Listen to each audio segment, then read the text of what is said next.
महाराष्ट्राचं आराध्य दैवत छत्रपती शिवराय,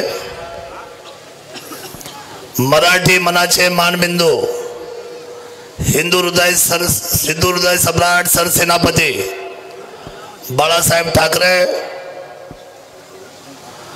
महाराष्ट्राच्या निर्मितीचा सुवर्ण कलश ज्यांनी किल्ले शिडीवर आणला ते महाराष्ट्राचे लाडके प्रथम मुख्यमंत्री सन्माननीय यशवंतरावजी चव्हाण साहेब, या मातीचे सुपुत्र परंतु महाराष्ट्राच्या कॅबिनेटमध्ये ज्यांनी काम केलं, एक त्यागी व्यक्तिमत्व सन्माननीय आमच्या सर्वांचे नेते साबिर भाई शेख,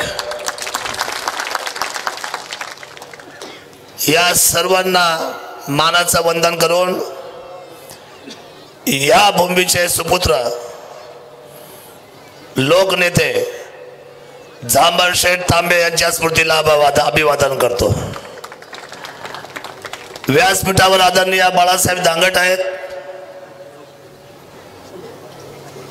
आणि खरं तर बाळासाहेब आपल्याबरोबर असलेले अंबादासजी असतील, सुरजजी वाचके असतील आणि माझ्या संघर्षामध्ये सगळीच मंडळी आपण आहात। आदरणीय हरिभक्तपरायण संग्राम बापू भंडारे, हरिभक्तपरायण आदरणीय राजाराम महाराज फापाळे, हरिभक्तपरायण आदरणीय दर्शन महाराज कबाडी आणि उपस्थित सर्व सन्माननीय, मला सांगावं लागेल या संग्रामामध्ये जशी आपण मला साथ दिली ती साथ माझ्या आयुष्यातली सगळ्यात लक्षात राहणारी साथ ठरणार आहे, कारण तुम्ही मला योग्य वेळेला, मी आपल्याशी फार कमी वेळामध्ये बोलणार आहे। महिला भगिनी, माझी विनंती आहे, महिला भगिनी 5 मिनिटांमध्ये मी आपल्या सर्वांना इथून बाहेर काढणार। त्याचं कारण सांगतो, सभा मला 5 मिनिटाच्या वरती चालवायची नाही। आपण सर्वांनी 5 मिनिटं बसून घ्यावं, एवढं प्रेम तुम्ही मला दिलंय, मी तुमच्या कुणाचाही वेळेचा अवमान करणार नाही। एक गोष्ट तुम्हाला पण सांगायची आहे की मी इथून मागे काय विकास केला मी त्याच्यावर नाही बोलणार, परंतु इथून पुढे मला काय करायचं आहे ते बोलणं मला माझ्या दृष्टीने अतिशय महत्त्वाचं आहे। मी फार साऱ्या लोकांची नावं घेईल अशातल्या भाग नाही, आज मला माफ करा। उपस्थित सर्व पत्रकार बंधू ज्यांनी या संघर्षात साथ दिली त्या मुस्लिम बांधवांपैकी सादिकभाई अत्तर असतील, आबूभाई असेल, इम्रानजी व्यापारी असेल, रिजवान भाई असेल, तौसिफजी कुरेशी असेल आणि आपण सगळ्याच हिंदू मुस्लिम बांधव भगिनी संपूर्ण असलेल्या तालुक्यातली तमाम माझी मायबाप जनता आणि आपण सर्व बंधू आणि भगिनींनो, खरं तर आज मी निशब्द झालेलो आहे। मला लोक प्रश्न विचारायचे, पत्रकार मोठमोठे नेते तिकडे येत आहेत, तुमच्याकडे कोण आहे? तुम्हाला दिवाळचा डायलॉग आठवला, तुम्हारे पास बंगला है, गाड़ी है, आपके पास क्या है? जनता है आपके साथ। आणि एक नगरवरून 2 डबे आणले। तुम्ही जर 3,000 कोटी 3,500 कोटी जर माझ्यापेक्षा जास्त पैसे आणले असं म्हणता, मग तुम्हाला 2 डबे आणायची गरज काय होती? माझ्याकडे तर पक्ष नाही, मी अपक्ष आहे, मग इतकी घाबरायची गरज काय पडली? मला असं वाटतं की या तालुक्याला सर्वात जास्त विकासाची क्रांती जर कोणी उभी केली असेल तर ती माझ्या 2014 ते 19च्या काळामध्ये अख्ख्या महाराष्ट्राने पाहिलेली आहे। आज आपण तुम्ही जे बसला ना, हा मला डबल खर्च पडलाय। हा मंडप, ही जागा फार कशी होती संतोष शेटला माहिती, अतिशय वाईट परिस्थिती होती। ही प्लेन केली आणि मग सभा घेतली। 15 दिवस अगोदर या लोकांनी बाजार समिती ओतूरच्या सगळ्या जागा बिगर कामाच्या रिझर्व केल्या म्हणजे बुक केल्या, ब्लॉक केल्या। सत्तेचा गैरवापर आणि शरद सोनवणेला जनतेच्या समोर येऊन द्यायचं नाही अशी त्यांची पद्धत ही चुकीची आहे, असं मला आपल्या सर्वांना सांगितलं पाहिजे। त्यामुळे त्यांनी मला अडवायचा प्रयत्न केला, पण आम्ही थांबलो नाही। बाळासाहेब म्हटल्याप्रमाणे थांबणार नाही आणि ऐकणार नाही, त्या ऐकणार नाही त्याचं नाव आहे जिद्दी माणसाचं, ते नाव आहे शरद सोनवणे। तो थांबला नाही, थांबणार नाही. ही सभा आपण इथं करून दाखवली. आज मला या तालुक्यामध्ये दोनच गोष्टी मी बोलतो आणि माझं भाषण संपवतो. महिला भगिनी, तुम्हाला दोनच गोष्टी सांगतो. आज शरद सोनवणे आमदार जर झाले, व्हायला तर पाहिजे, शरद सोनवणे जर आमदार झाले, 18 ते 65 वर्ष वयाच्या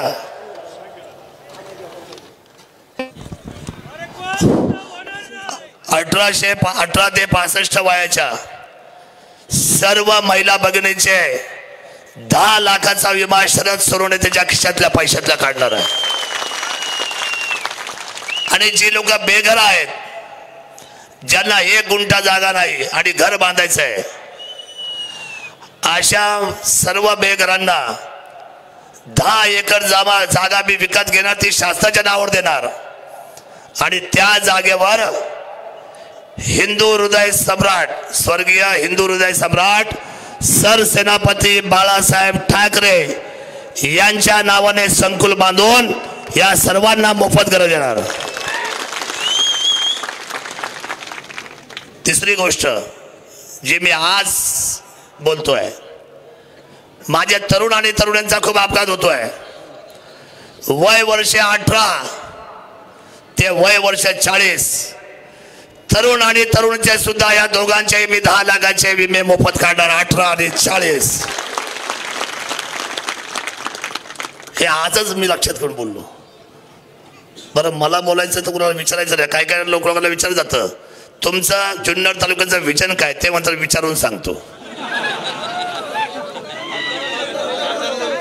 खासदारांना विचारून सांगतो.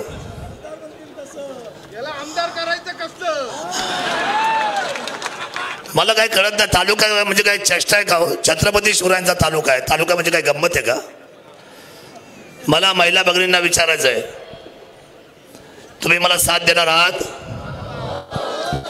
मग सगळ्या आपल्या नवऱ्यांना हातात घ्यायचा, हातात हात घ्यायचा आणि त्यांना सांगायचं की आता मी सांगणार आहे तुम्हाला की आपल्याला रिक्षा चालवायची आहे, आपल्या रिक्षाला मतदान करायचं आहे, तुम्ही ठरवायचं आहे. त्याचं कारण सांगतो. मला धक्कादायक माझा पराभव झाला 2019ला. मला वाटलं नाही माझा पराभव होईल. म्हणजे मलाच काय, महाराष्ट्राची बडे बडे मंडळी जी आहेत ना, पवार साहेबांपासून तर ठाकरे कुटुंबापर्यंत, ते म्हणजे एवढा मोठा विकास केला या माणसाचा. दांडगा जनसंपर्क, प्रत्येकाला मदत करतो, खिशामध्ये हात घालतो, प्रत्येकाला उभा करतो. मग या शरद सोनवणेचा पराभव या जनतेने केला कसा काय? माझी मंडळी मला म्हटली, यावेळेला माझ्या मुली म्हटल्या की दादा हे बस, तुम्ही आता हे थांबवा राजकारण आणि आपलं स्वतःच्या तब्येतीची काळजी घ्या.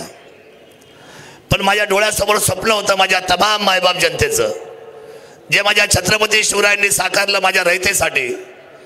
मी सुद्धा ठरवलंय माझ्या जुन्नर तालुक्याला महाराष्ट्रामध्ये कमीपणा येऊन देणार नाही. ही छत्रपती शिवरायांची भूमी आहे, ही छत्रपती शिवरायांची भूमी. महाराष्ट्राच्या उंचीवर मी 1 नंबरची विकासाची भूमी केल्याशिवाय मी शांत बसणार नाही, हे माझा शब्द आहे. मी वारंवार बोललेलो आहे, स्वतःच्या आयुष्याची माती करेल, पण माझ्या जुन्नर तालुक्याच्या तमाम मायबाप जनतेचं मी सोनं केल्याशिवाय मी शांत बसणार नाही, मी आपल्याला सांगून टाकलेलं आहे.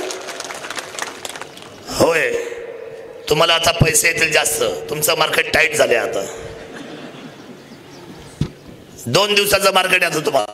आज द्या, बरोबर सादिक भाई? हा, आता आजच्या सभेने डबल भाव घ्या. माझ्याकडून मात्र ही अपेक्षा नका करू, कारण माझा खिस्सा फाटका आहे. माझा खिस्सा का फाटला माहिती आहे? मी मोफत सामुदायिक विवाह सोहळे केले गोरगरिबांच्या मुलांचे.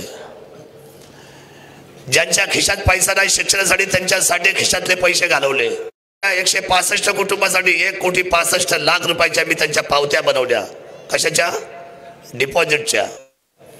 आणि छत्रपती शिवरायांचा जगातला उंच पुतळा आता मी बसवतोय. मी तुम्हाला जेवढं दिली पाहिजे, मी तुम्हाला बूथ दिले पाहिजे, मी तुम्हाला पैसे दिले पाहिजे? खरं का? पण हे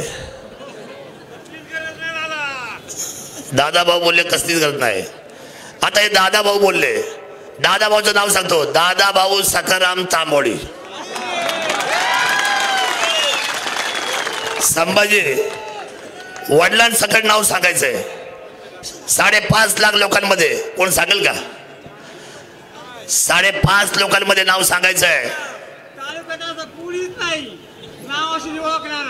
सर्वसामान्य कार्यकर्त्याला.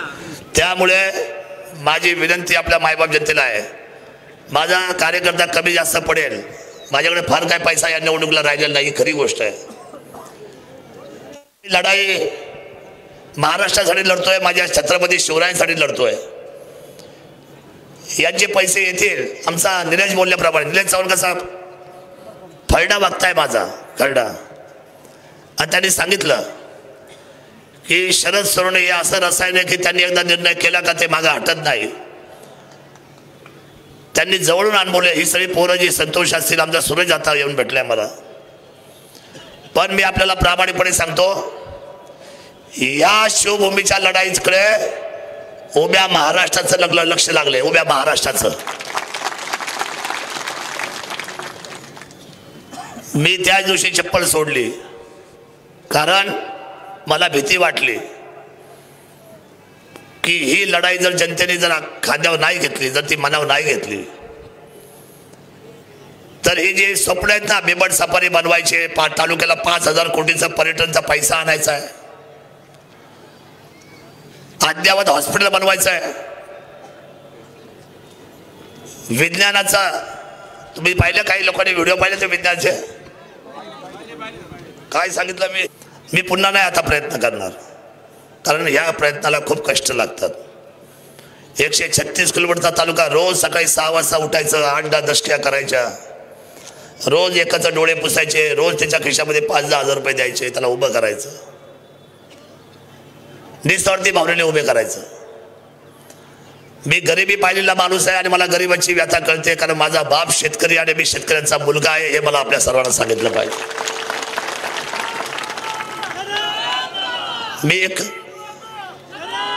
मी कारखानदाराचा मुलगा नाही. त्यांचा 30 कोटीचा बंगला आहे, लोकांचे पैसे द्यायचे बाकी आहेत. आणि दुसरा आमदारांचा पोरगा आहे, गेले 30 वर्ष दोघंही 10 वाजल्याशिवाय उठत, 10 वाजता त्यांना उठायला, आणि 10 वाजेपर्यंत मी अर्धा तालुका फिरून येतो. किती? त्यामुळे आपल्याला ही लढाई लक्षात ठेवावी लागेल. ही आम जनतेची लढाई आहे, मला त्याच्यावर टीका नाही करायची.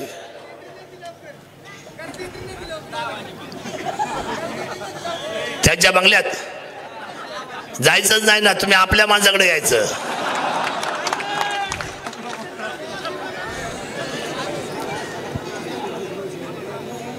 तालुक्यातील व्यापाऱ्यांना संरक्षण मिळेल, तालुक्यातील माझ्या वाहतूक संघटना जेवढ्या आहेत त्यांना माझं संरक्षण मिळेल, त्यांना सुद्धा विमा माझ्याकडून मिळेल, कारण ते बिचारे काळ्या पिवळ्यावाले दिवस रात्र उन्हामध्ये भांडत असतात. हे माझे पिकअपवाले सुद्धा, त्यांच्यासाठी मला काम करायचं आहे. स्पर्धा परीक्षा रिक्षावाल्यांसाठी सुद्धा मला विमा हा काढावाच लागेल, कारण माझी निशाणी आता काय आहे, त्यांना विसरून नाही जमणार. मला IT पार्क उभं करायचे, IT पार्क.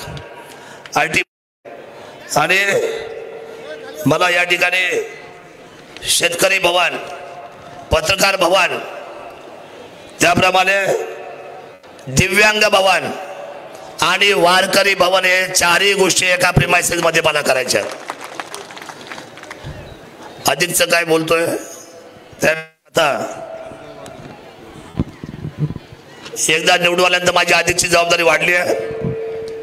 एक गोष्ट सांगतो, तुम लाख कोशिश करो मुझे बदनाम करने की, तुम लाख कोशिश करो मुझे बदनाम करने की, मैं जब जब बिखरा हूं दुगनी रफ्तार से निखरा हूं,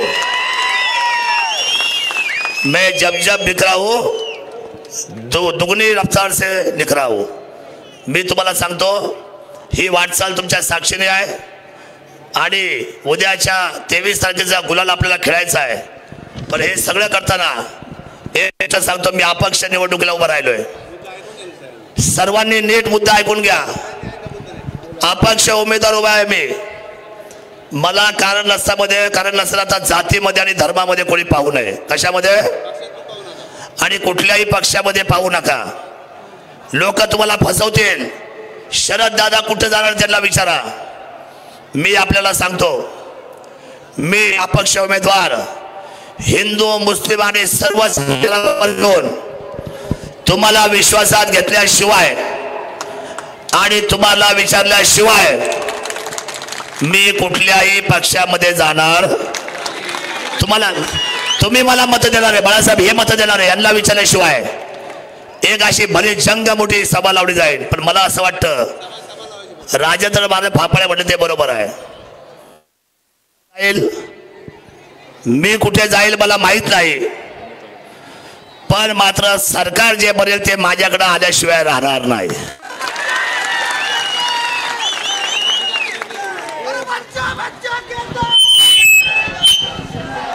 त्यामुळे आपण माझ्यावर विश्वास ठेवा. मतांच्या 2 दिवसामध्ये आपण गाफील राहू नका. मी आपल्या सर्वांना एकजुटीचा संदेश देतोय